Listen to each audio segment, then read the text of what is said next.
សុស្ដីអ្នកទស្សនាទាំងអស់គ្នាតែអ្នកធ្លាប់ឆ្ងល់ទេថាបុរសនិងស្ត្រីដែលកំពុងដឹកនាំពិភពលោកនាពេលបច្ចុប្បន្ននេះពួកគេជានរណាតើពួកគេមានប្រវត្តិយ៉ាងណាខ្លះអ្វីដែលធ្វើឲ្យពួកគេក្លាយជាមេដឹកនាំនិងតើពួកគេឡើងកាន់អំណាចដោយរបៀបណាថ្ងៃនេះយើងនឹងស្វែងយល់យ៉ាងលម្អិតអំពីកំពូលមេដឹកនាំសកលលោកទាំង5រូបដែលកំពុងមានឥទ្ធិពលខ្លាំងលើឆាកនយោបាយពិភពលោកគឺសហរដ្ឋអាមេរិកអ៊ីស្រាអែលអ៊ីរ៉ង់ចិននិងរុស្ស៊ី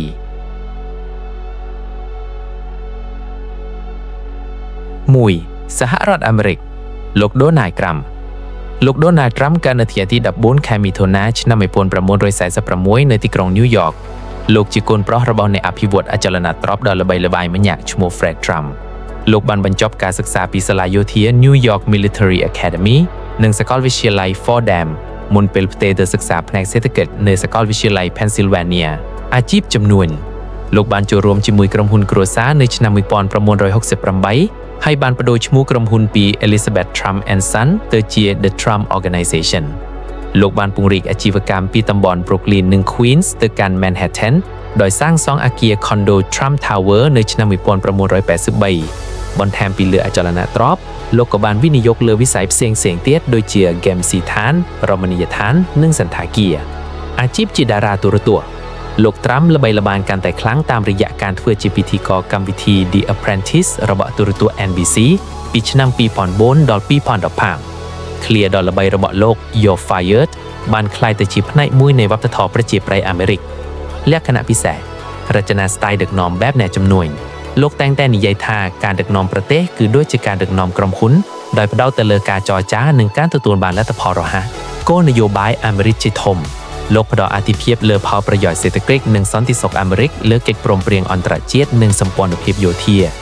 ការប្រើប្រាស់ប្រព័ន្ធផ្សព្វផ្សាយសង្គមលោកបានប្រើប្រាស់ Twitter បច្ចុប្បន្នគឺជា X ជាឧបករណ៍ទំនាក់ទំនងផ្ទាល់ជាមួយប្រជាជនដែលមិនចាំបាច់ឆ្លងកាត់ប្រព័ន្ធផ្សព្វផ្សាយប្រពៃណីផ្លូវឡើងកាន់អំណាចលោកត្រាំបានប្រកាសចូលឈ្មោះបោះឆ្នោតជាប្រធានាធិបតីនៅខែមិថុនាឆ្នាំ2015លោកបានយកឈ្នះលើគូប្រជែងជាច្រើនក្នុងបក្សសាធារណរដ្ឋដោយប្រើពាក្យស្លោក Make America Great Again នៅក្នុងការបោះឆ្នោតសកលឆ្នាំ2016លោកបានយកឈ្នះលើលោកស្រី Hillary Clinton ពីបក្សប្រជាធិបតេយ្យដោយទទួលបានសម្លេងអ្នកបោះឆ្នោត Electoral College ចំនួន304ធៀបនឹង227ជ័យជំនះនេះគឺដោយសារលោកអាចទាក់ទាញអ្នកបោះឆ្នោតស្បែកសវណ្ណៈកម្មករនៅតាមរដ្ឋឧស្សាហកម្មចាស់ៗដូចជា Pennsylvania, Michigan និង Wisconsin បន្ទាប់ពីចាញ់ឆ្នោតឆ្នាំ2020លោកបានវិលត្រឡប់មកឈ្នះឆ្នោតសកលឆ្នាំ2024វិញដោយយកឈ្នះលើលោកស្រី Kamala Harris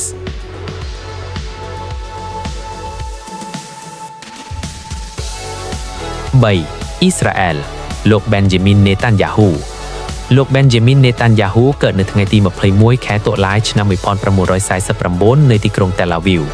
លោកជាកូនប្រុសរបស់លោក Benjamin Netanyahu ជាប្រវត្តិសាស្ត្រនិងអ្នកសកម្មភាពស៊ីយ៉ូនីសល្បីល្បាញលោកបានចំណាយពេលវ័យក្មេងចំនួនខ្លះនៅសហរដ្ឋអាមេរិកដែលធ្វើឲ្យលោកចេះភាសាអង់គ្លេសស្ទាត់ជំនាញប្រវត្តិយោធាលោកបានបម្រើក្នុងជួរកងទ័ពការពារអ៊ីស្រាអែល IDF ពីឆ្នាំ1967ដល់1973លោកបានចូលរួមក្នុងឯកភាពកងកម្លាំងពិសេសវរៈ Elite Sayeret Matkal ដែលជាឯកភាពកម្ពុជារបស់អ៊ីស្រាអែល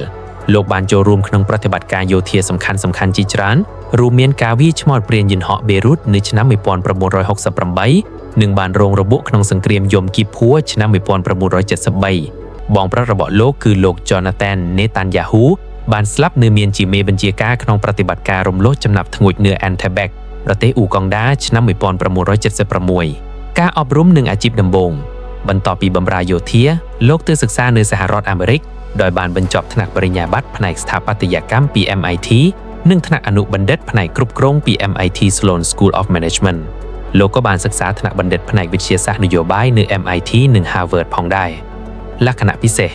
ជំនាញការទូតលោកជាអ្នកនិយាយដ៏ពូកែមានសមត្ថភាពខ្ពស់ក្នុងការបង្ហាញជំហររបស់អ៊ីស្រាអែលនៅលើឆាកអន្តរជាតិយុទ្ធសាស្ត្រសន្តិសុខលោកផ្ដោតសំខាន់ទៅលើការទប់ស្កាត់កម្មវិធីនុយក្លេអ៊ែររបស់អ៊ីរ៉ង់និងពង្រឹងសន្តិសុខជាតិអ្នកបច្ចេកវិទ្យាលោកបានជំរុញឲ្យអ៊ីស្រាអែលក្លាយទៅជា Startup Nation តាមរយៈគោលនយោបាយលើកកម្ពស់បច្ចេកវិទ្យានិងនវានុកម្មផ្លូវឡើងកាន់អំណាច លោកបានចាប់ផ្ដើមអាជីពការទូតនៅសហរដ្ឋអាមេរិកដោយធ្វើជាអនុប្រធានស្ថានទូតអ៊ីស្រាអែលនៅទីក្រុង Washington DC 1982ដល់1984និងជាឯកអគ្គរដ្ឋទូតប្រចាំអង្គការសហប្រជាជាតិ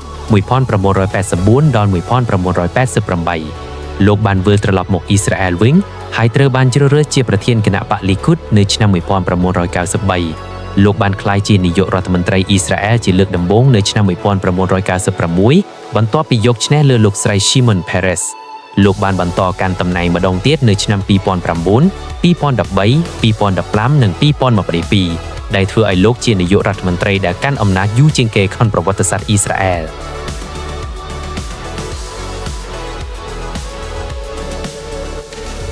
3. អ៊ីរ៉ង់លោកអាយ៉ាតូឡាស់អាលីខាមេនីលោកអាយ៉ាតូឡាស់សេយិតអាលីខាមេនីកើតនៅថ្ងៃទី19ខែមេសាឆ្នាំ1939នៅទីក្រុងម៉ាស្ហាតប្រទេសអ៊ីរ៉ង់លោកជាកូនទី2ក្នុងចំណោមកូន8នាក់របស់លោកចាវ៉ាតខាមេនីដែលជាអ្នកកាន់សាសនាអ៊ីស្លាមលំដាប់ខ្ពស់គ្រួសាររបស់លោកអះអាងថាជាកូនចៅរបស់ព្រះប្រមុខវិឆាមូហាម៉េតការអប់រំសាសនាលោកបានចាប់ផ្ដើមសិក្សាសាសនាអ៊ីស្លាមតាំងពីវ័យក្មេងនៅទីក្រុងម៉ាស្ហាតហើយបន្ទាប់មកទៅសិក្សានៅទីក្រុងណាយ៉ាហ្វប្រទេសអ៊ីរ៉ាក់និងទីក្រុងគុមប្រទេសអ៊ីរ៉ង់ដែលជាមជ្ឈមណ្ឌលសិក្សាសាសនាសំខាន់ៗរបស់អ៊ីស្លាមនិកាយស៊ីអេនៅគុមលោកបានសិក្សាក្រោមការដឹកនាំរបស់លោកអាយ៉ាតូឡាស់រូហូឡាឃូមីនីដែលក្រោយមកក្លាយជាមេដឹកនាំបរិវត្តអ៊ីស្លាមសកម្មភាពនយោបាយដំបូងលោកចាប់ផ្ដើមចូលរួមក្នុងសកម្មភាពប្រឆាំងរបបសាឌីកនាមនៅទសវត្សរ៍ទី1960លោកត្រូវបានចាប់ខ្លួនជាច្រើនដងដោយសកម្មភាពទាំងនោះហើយបានជាប់ខ្លួនអស់រយៈពេលជាច្រើនឆ្នាំលក្ខណៈពិសេសអំណាចផ្ដាច់ការនាមមានជាមេដឹកនាំកម្ពុជាលោកមានអំណាចគ្រប់គ្រងទៅលើគ្រប់សាខារបស់រដ្ឋបាលរួមមានកងកម្លាំងប្រដាប់អាវុធប្រព័ន្ធតុលាការប្រព័ន្ធផ្សព្វផ្សាយរដ្ឋនិងក្រុមប្រឹក្សាអាណាព្យាបាលមនុស្សវិទ្យាប្រឆាំងលោកប្រកាន់ច្បាប់ទៅលើគោលការណ៍បរិវត្តអ៊ីស្លាមដោយប្រឆាំងនឹងអធិបុលរបស់សហរដ្ឋអាមេរិកនិងលោកលេខនិងប្រឆាំងនឹងអធិភាពរបស់រដ្ឋអ៊ីស្រាអែលផ្លូវឡើងកាន់អំណាចបន្ទាប់ពីបរិវត្តអ៊ីស្លាមឆ្នាំ1979លោកខាមីនីបានក្លាយទៅជាសមាជិកសំខាន់ក្នុងរដ្ឋបាលថ្មីលោកបានធ្វើជារដ្ឋមន្ត្រីក្រសួងការពារជាតិនិងជាតំណាងរបស់លោកឃូមីនីក្នុងក្រុមប្រឹក្សាការពារជាតិកំពូលនៅឆ្នាំ1981លោកបានជ្រើសរើសជាប្រធានាធិបតីអ៊ីរ៉ង់ហើយបន្តកាន់តំណែងរហូតដល់ឆ្នាំ1989ក្នុងអំឡុងពេលសង្គ្រាមអ៊ីរ៉ង់អ៊ីរ៉ាក់បន្ទាប់ពីមរណភាពរបស់លោកអាយ៉ាតូឡាស់ឃូមីនីនៅថ្ងៃទី3ខែមិថុនាឆ្នាំ1989សភាអ្នកជំនាញ Assembly of Experts បានបោះឆ្នោតជ្រើសរើសលោកខាមេនីជាមេដឹកនាំកំពូលបន្តបន្ទាប់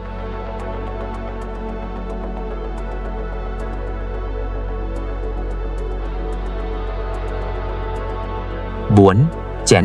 លោកស៊ីជីនភីងលោកស៊ីជីនភីងកើតនៅថ្ងៃទី15ខែមិថុនាឆ្នាំ1953នៅទីក្រុងប៉េកាំងលោកជាកូនប្រុសរបស់លោកស៊ីជុងស៊ុនជាវីរបុរសបរិវត្តកុម្មុយនីសនិងជាថ្នាក់ដឹកនាំជាន់ខ្ពស់មួយរូបនៅដើមឆ្នាំ1950បទពិសោធន៍នៅជនបទក្នុងអំឡុងពេលបរិវត្តវប្បធម៌ឆ្នាំ1969លោកស៊ីជីនភីងអាយុ15ឆ្នាំត្រូវបានបញ្ជូនទៅធ្វើការនៅតំបន់ជនបទក្នុងខេត្តសៃឈីជាផ្នែកមួយនៃគោលនយោបាយ Down to the Countryside Movement លោកបានរស់នៅនិងធ្វើការជាមួយកសិករអស់រយៈពេល7ឆ្នាំដែលជាបទពិសោធន៍ដែលលោកតែងតែលើកឡើងថាបានបង្រៀនលោកអំពីជីវភាពរបស់ប្រជាជនចិនធម្មតាការអប់រំនិងការឡើងកាន់តំណែងលោកបានសិក្សាផ្នែកវិស្វកម្មគីមីនៅសាកលវិទ្យាល័យស៊ីនហួរហើយបានចាប់ផ្ដើមឡើងកាន់តំណែងដោយបណ្ដែតតាមសមាជិកភាពបកកុម្មុយនីសលោកបានធ្វើជាលេខាបកតាមខេត្តជាច្រើនរួមមានខេត្តហ្វូជៀនខេត្តជាចាងនិងទីក្រុងសៀងហៃលក្ខណៈពិសេសអំណាចប្រមូលផ្ទុំលោកស៊ីជីនភីងត្រូវបានមើលឃើញថាជាមេដឹកនាំចិនដែលមានអំណាចខ្លាំងជាងគេចាប់តាំងពីសម័យម៉ៅសេតុងមកម្លេះលោកបានពង្រឹងអំណាចរបស់គណៈកម្មាធិការកណ្ដាលបកនិងកាត់បន្ថយអធិបុលរបស់ស្ថាប័នសមូហភាពគោលនយោបាយសុបិនចិននេះជាចែកវិស័យរបស់លោកក្នុងការស្ដារឡើងវិញនៃភាពរុងរឿងរបស់ចិនដោយផ្ដោតទៅលើការរស់ឡើងវិញនៃប្រជាជាតិតាមរយៈការកំណើនសេដ្ឋកិច្ចការអភិវឌ្ឍបច្ចេកវិទ្យានិងពង្រឹងយោធាគោលនយោបាយប្រឆាំងអំពើពុករលួយលោកបានចាប់ផ្ដើមយុទ្ធនាការប្រឆាំងអំពើពុករលួយដ៏ធំមួយដែលបាននាំឲ្យមន្ត្រីរាប់សែននាក់ត្រូវទទួលទោសនិងបានពង្រឹងអំណាចរបស់លោកបន្ថែមទៀតផ្លូវឡើងកាន់អំណាច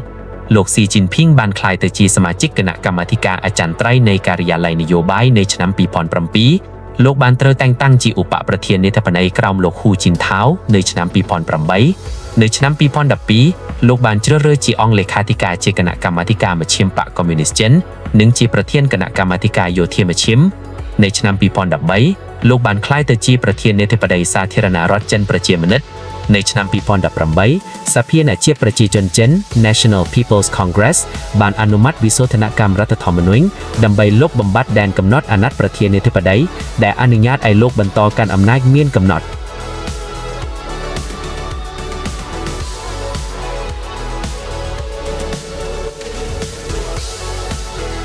5. រុស្ស៊ីលោក Vladimir Putin លោក Vladimirovich Putin កាលនៅថ្ងៃទី 7 ខែតុលា ឆ្នាំ 1952 នៅទីក្រុង Leningrad សព្វថ្ងៃហៅថា Saint Petersburg ប្រទេសរុស្ស៊ីអតីតសហភាពសូវៀត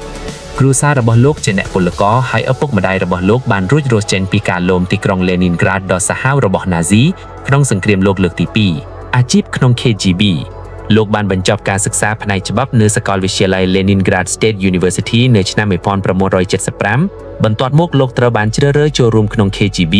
គឺជាអង្គការសន្តិសុខសហភាពសូវៀតដ៏មានឥទ្ធិពល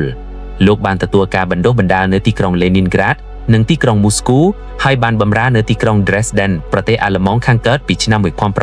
1985 ដល់ឆ្នាំ 1990 លោកបានលាលែះចេញពី KGB នៅឆ្នាំ 1991 មានឋានៈវរសេនីយ៍ត្រី Lieutenant Colonel អាជីពនយោបាយដំបូងបន្ទាប់ពីការដួសរលំសហភាពសូវៀតលោកពូទីនបានវិលត្រឡប់ទៅទីក្រុង Leningrad ឥឡូវហៅថា Saint Petersburg ហើយបានចូលរួមក្នុងរដ្ឋបាលក្រុងក្រោមការដឹកនាំរបស់អភិបាលក្រុង Anatoly Sobchak ដែលជាអតីតសាស្ត្រាចារ្យរបស់លោក